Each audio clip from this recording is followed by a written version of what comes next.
xiriirka aan la leenahay dalalka deriska ah iyo kuwa caalamka waa mid ku dhisan xushmo iyo ixtiraam iyo wada shaqayn si aan u xaqiijino aan u xoojino danaha aan wadaagno siyaasadda arrimaha dibaddu waa albaabka ay naga soo galayaan dalalka caalamka sidaas awgeed waxaan qaadanay siyaasad ku dhisan dhexdhexaadnimo iyo furfurnaan si aan u adkayno xiriirka aan la leenahay caalamka taasna waxay ka dhalanaysaa in loo macaamilo si siman dowladda Soomaaliya way ka go'an tahay ilaalinta iyo dhowrista xornimada iyo midnimada dalka Soomaaliya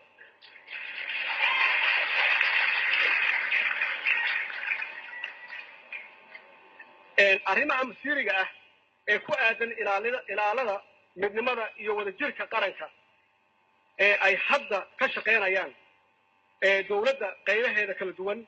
waa kuwa loo soo gudbin doono golayaasha baarlamaanka si ay uga qaataan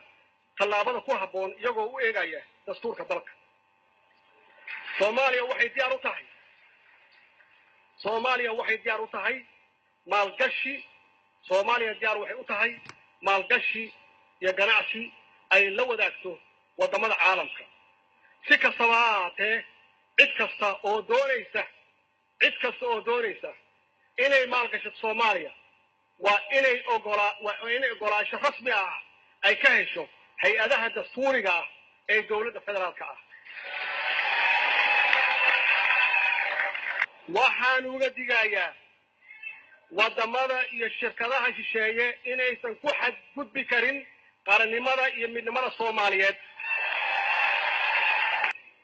dadka Soomaaliyeed duruuf kasta ay ku jiraan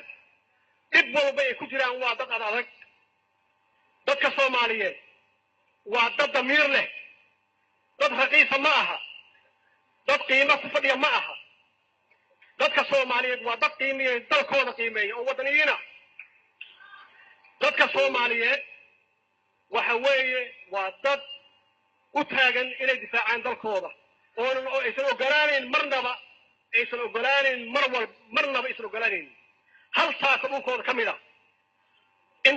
si xun ku baxo